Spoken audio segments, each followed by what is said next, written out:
Hi friends. இப்போ நம்ம இந்த வீடியோவில் என்ன பார்க்க போகிறோன்னு கேட்டிங்கன்னா, ரூ. 5 பார்த்தீங்கன்னா, அலை வடிவம் போட்ட நாணயத்தை பற்றி தான் பார்க்க போகிறோம். அப்படி ஒரு சுவாரஸ்யமான நாணயம் பார்த்தீங்கன்னா, ரூ. 5 எப்படி வந்தது? ஏன் நிறுத்தப்பட்டது? அதில் உள்ள அலை வந்து என்ன சொல்லுது? எல்லாத்தையும் பார்த்தீங்கன்னா, நம்ம இந்த வீடியோக்குள்ளே பார்க்கலாம்.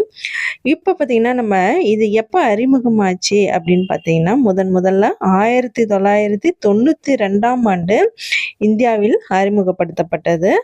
அந்த காலத்தில் பார்த்தீங்கன்னா, இந்தியா வந்து பொருளாதார மாற்றங்களை வந்து சந்தித்து கொண்டு இருந்தது.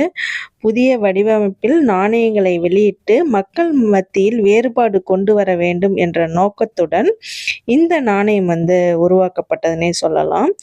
இந்த நாணயத்தில் இருந்து அலை வடிவம் மற்ற நாணயங்களிலிருந்து இதை தனித்துவமாக வந்து காட்டுச்சுன்னே சொல்லலாம். அலை வடிவம் வந்து எதை குறிக்கிறது அப்படின்னு சொல்லிட்டு பார்க்கலாம். இந்த அலை வடிவம் பார்த்தீங்கன்னா அழகுக்காக மட்டும் இல்லை, அது இந்தியாவின் வேளாண்மை மற்றும் நீர் வளத்தை வந்து குறிக்கிறது. இந்தியாவின் வளர்ச்சியில் நீர் முக்கியம் என்பதை வந்து இந்த அலை வடிவம் வந்து சிம்பிள் வந்து நமக்கு சொல்லுது. அதே சமயம் பார்த்தீங்கன்னா சீரான பொருளாதார ஓட்டம், அதாவது எக்கனாமிக் ஃப்ளோவை பற்றியும் வந்து நமக்கு இது வந்து குறிக்கிறது. அலை வந்து என்பது எப்போதும் நகரும் ஒன்றாக இருக்கும். அதே போல இந்தியா பொருளாதாரமும் தொடர்ந்து வளர்ந்து கொண்டே இருக்கிறது என்பதை இந்த வடிவம் வந்து நமக்கு சுட்டிக்காட்டி இருக்கிறது. இந்த நாணயம் பார்த்தீங்கன்னா எந்த உலோகத்தால் செய்யப்பட்டது அப்படின்னு பார்த்தீங்கன்னா, இது வந்து காப்பர் நிக்கல் கலவையால் வந்து தயாரிக்கப்பட்டிருக்கிறாங்க. இந்த கலவை நாணயத்தை நீண்ட காலம் பயன்படக்கூடியதாகவும் அழியாமல் பாதுகாக்கும் வகையில் வந்து இது இருக்கிறது. இது வந்து ஏன் வந்து நிறுத்தப்பட்டது அப்படின்னு சொல்லி பார்த்தோம்னா, இது வந்து புதிய வடிவமைப்புகள் வந்து வந்தது. ஏன் இது வந்து குறிப்பாக பார்த்தீங்கன்னா 2000ஆம் ஆண்டு முன்னாடி ஆரம்ப காலகட்டத்தில் பார்த்தீங்கன்னா இது வந்து தயாரிப்பு நிறுத்தப்பட்டது. அதாவது சரியாக சொல்லணும் பார்த்தீங்கன்னா 2004ஆம் ஆண்டு முதல் 2007ஆம் ஆண்டுக்குள் மெதுவாக வந்து இது சர்க்குலேஷன் வந்து குறைய ஆரம்பிச்சது. இது பாதுகாப்பு அம்சங்கள் வந்து அதிகரிக்கப்பட்டது. போலி நாணயங்களை தடுக்க புதிய டிசைன் வந்து தயாரிக்கப்பட்டது. அதனால இந்த அலை வடிவம் நாணயம் வந்து சர்க்குலேஷன்லேருந்து மெதுவாக வந்து குறைஞ்சிச்சு. இந்த வீடியோ பிடிச்சிருந்தா லைக் பண்ணுங்கள், ஷேர் பண்ணுங்கள், கமெண்ட் பண்ணுங்கள், சப்ஸ்கிரைப் பண்ணுங்கள். இப்போ இதனுடைய மதிப்பு பார்த்திங்கன்னா இன்றைக்கி ரூ. 20 நல்லா ரூ. 200 வரைக்குமே போயிட்டு இருக்குது.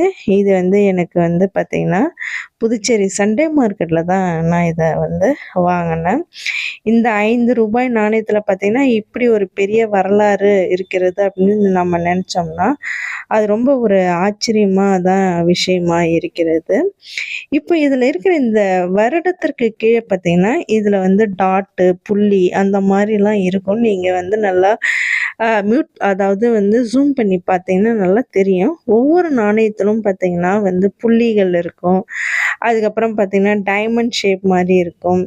அதுக்கப்புறம் பார்த்தீங்கன்னா வந்து எந்த மார்க்குமே இல்லாமல் இருக்கும். அந்த மாதிரி ஏன் வந்து அது இருக்குது அப்படின்னு பார்த்தீங்கன்னா, அது எந்த மின்ட்டுகளில் வந்து அந்த நாணயம் வந்து தயாரிக்கப்படுகிறது அப்படின்னு தெரிஞ்சுக்க தான் வந்து அந்த மாதிரி வந்து அந்த நாணயங்களில் வந்து அதாவது வந்து ஷேப்புகள் வந்து போடுறாங்க. ஸ்டார் ஷேப்பு, டாட் ஷேப்பு அந்த மாதிரி ஏன் கொடுக்குறாங்கன்னு பார்க்கலாம்.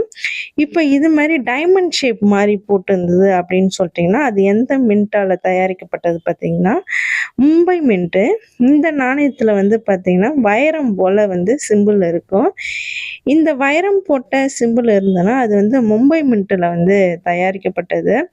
இந்தியாவில் பார்த்திங்கன்னா மிகவும் பழமையான மின்ட்டுன்னு பார்த்திங்கன்னா நம்ம வந்து மும்பை மின்ட்டுன்னே சொல்லலாம்.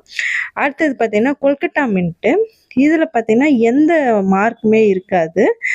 அதாவது புள்ளியோ டாட்டோ எதுவுமே இருக்காது. அது பார்த்திங்கன்னா கொல்கட்டா மின்ட்டால் தயாரிக்கப்பட்டது. இது வந்து பார்த்திங்கன்னா இந்தியாவின் முதல் மின்ட்டு, அதாவது பிரிட்டிஷ் காலத்துலேருந்து இயங்கி வருகிறது. அடுத்தது பார்த்திங்கன்னா ஹைதராபாத் மின்ட்டு. இந்த ஹைதராபாத் மின்ட்டில் பார்த்திங்கன்னா ஸ்டார் இருக்கும்.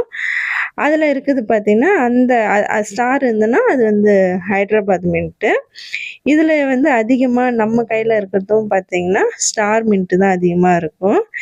இது வந்து பார்த்திங்கன்னா சர்க்குலேஷன் காயினுக்கு தயாரிக்கிறதுக்கு இந்த மின்ட்டு தான் அதிகமாக இருக்கும். அடுத்து பார்த்திங்கன்னா நொய்டா மின்ட்டு. இது வந்து பார்த்திங்கன்னா சிறிய புள்ளிகள் மாதிரி இருக்கும். இது பார்த்திங்கன்னா நொய்டா மின்ட்லேருந்து தயாரிக்கப்பட்டது. 1988 பிறகு தான் இது வந்து தொடங்கியது. Okay, bye friends.